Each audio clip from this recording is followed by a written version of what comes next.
this is Splash Mountain. Yeah. We're building this right now at Disneyland. When it opens, it'll be the largest log flume ride in the world.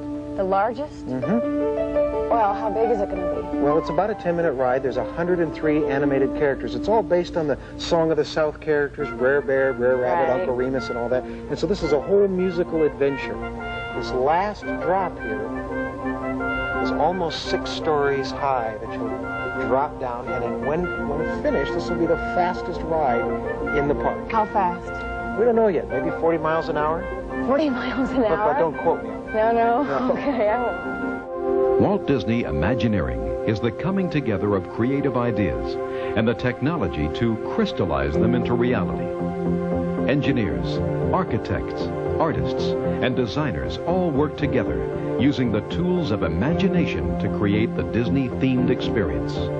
Walt Disney set up Imagineering in 1952 to design a revolutionary concept in outdoor entertainment, Disneyland. Walt brought in art directors and designers from his studios to create the world's first theme park. It is here the world-famous attractions such as It's a Small World and the Pirates of the Caribbean nestle into various themed lands. Today, Disney Imagineers continue to pioneer unique and exciting entertainment experiences throughout the world.